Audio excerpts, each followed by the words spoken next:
Hello all, I'm going to talk about the Orville, Season 3, Episode 2, Shadow Realms. The Orville basically are travelling towards Krill to undergo diplomatic negotiations.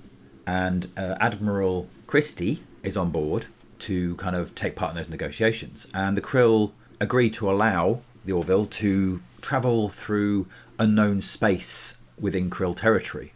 They talk about going into the Kalar expanse, and the Krill look horrified and basically tell them that it's inhabited by demons.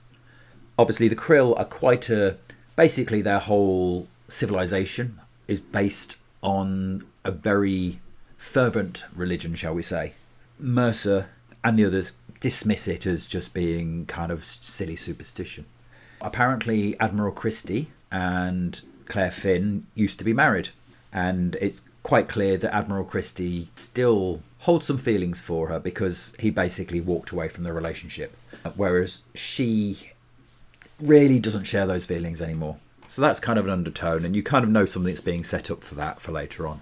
Not listening to the warnings of the Krill, they take the Orville into the Kalar expanse, and this space, or rather this lack of space, it's a completely empty area. There's no stars, no planets, there's nothing in there. And after entering, they get a distress call, which obviously is confusing, so they start heading towards the distress call and come across this ship. Now, I'm not sure why alarm bells weren't ringing, because this is the meanest looking ship, red and spiky. It's kind of more of a space station, I guess, than a ship. They decide to go aboard it. So Admiral Christie, Mercer and a few others go on board. While they're on board, Admiral Christie is exposed to something, a spray. They rush him back to the ship and he starts to metamorphosize. Obviously Claire's trying to figure out what it is, trying to halt it. But all the time he's degenerating and changing physically. Mercer and some of the crew, I think it's Talia, go back. They sample this material so that the Doctor can try and find a way of reversing it. Meanwhile, Admiral Christie creature has escaped and manages to shut off the ship's power, all of the ship's power, communications and everything. Marcus and Ty, Dr. Finn's kids, go to the sick bay to try and find her, despite the fact they were told not to do that. They should go to their cabin. So meanwhile, Claire is going to the cabin to find them. Obviously, when they get to sick bay, they discover the creature and they start running.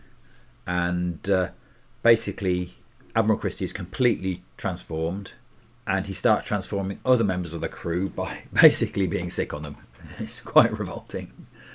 And whereas he took some time to change, they change really almost instantly. And he systematically goes around changing the members of the crew. Meanwhile, Marcus and Ty are kind of running for their lives. They manage to get rescued, find their mum. The Doctor figures out a way or a pathogen that will kill the creatures. They manage to get power back to the ship, and they manage to locate Admiral Christie because he's still wearing the wedding ring from his marriage to Claire. So they find him, and obviously this is setting up for the idea that Claire will appeal to his better nature, will appeal to the human in him. And that's what they try to do, but it turns out he has no better nature. He's been completely taken over, which is a bit of a switch around, because usually they do that. And because she offers them a chance, leave the ship or release the pathogen, because there's another ship that's approaching which is more of these creatures. And he decides that they're not going to leave the ship, they're going to kill everyone. She then is about to release the pathogen. He knows he can't do anything, so they agree to leave the ship, but with the ominous message of "we'll be back." And they basically let them go in a shuttlecraft, and the Orville gets out of there.